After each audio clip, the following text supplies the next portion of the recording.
What's wrong with being confident? What's wrong with being confident?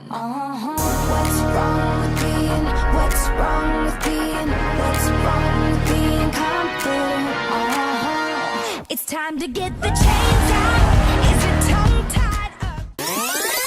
But if you like causing trouble up in hotel rooms, and if you like having secret little rendezvous. Hopefully this is in focus.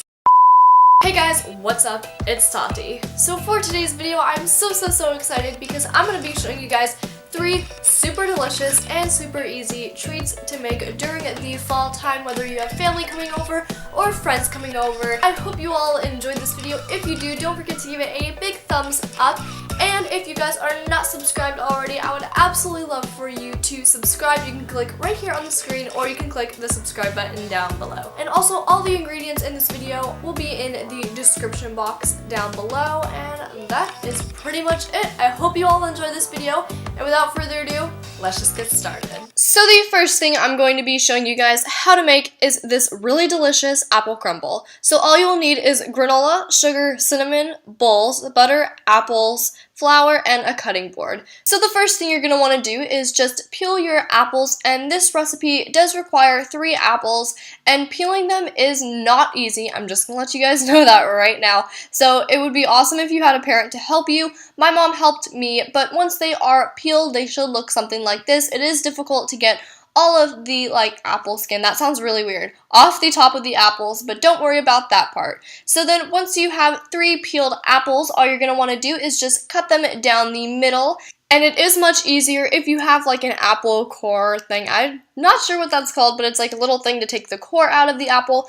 But you're just going to want to remove the seeds, and then you can cut them as I am here. It's better to learn that visually. It's just difficult to explain. So then you're just going to want to add 1/4 cup of sugar, and we use this little cooking thing, I guess you use it for noodles, to just sift it out because there were clumps of sugar. The recipe does call for 1 tablespoon of cinnamon, but we love cinnamon, so we put 3 tablespoons, and it turned out so good. So after that, all you're going to want to do is put your cut up apples into a bowl, then sprinkle some cinnamon, then put another handful of apples, then sprinkle more cinnamon, and then so on. You just keep doing that until you run out of apples. And if you do have leftover cinnamon sugar mix, the one that I showed you guys how to make, then you can just dump the rest of that in and then mix it all together, and it should look something like this. So then all you're going to want to do is take some granola. We used pumpkin granola from Trader Joe's. It is so delicious. I highly recommend it if you like pumpkin seeds. So all you will need to do is take 1.5 cups of granola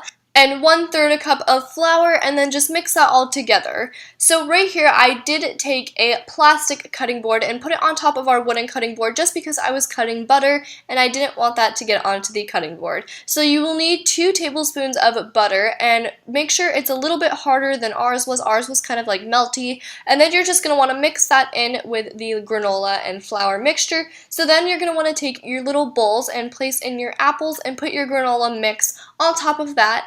And this is what it should look like when you are finished. Got my heart messed up, you got yours and I got mine. So then you just want to bake them for 30 minutes at 400 degrees Fahrenheit, and then once you have your oven preheated and once it is heated up, then you can just pop those in the oven, like I said, for 30 minutes, and once they come out, they are so delicious. Oh my goodness, this is what it looked like when it came out, and of course, it's even more delicious if you put on some vanilla ice cream. Again, it was so good, and I definitely recommend trying this. So the next thing I'm going to be showing you guys how to make are these really delicious pumpkin muffins. So the first thing you will need to do is crack 2 eggs into a bowl, and then you will need 1 cup of water and 1/2 cup of vegetable oil, and then of course pour in your mix that you bought, or you can make this from scratch. We bought some pumpkin bread mix from Trader Joe's, and we made pumpkin muffins with that.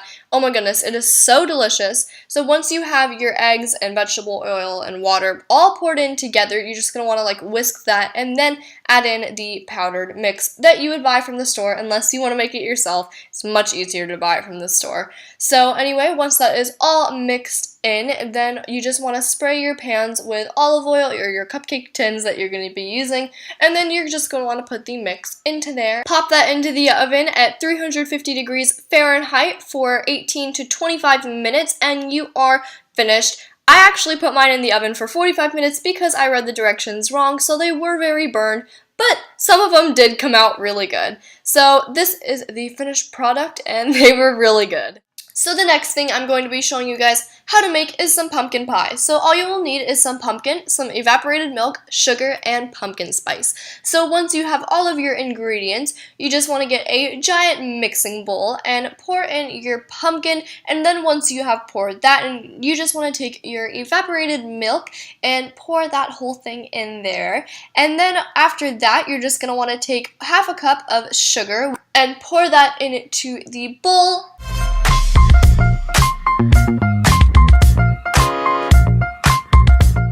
So then you're just going to want to take 3 tablespoons of pumpkin spice and just pour that into the bowl and mix that all together.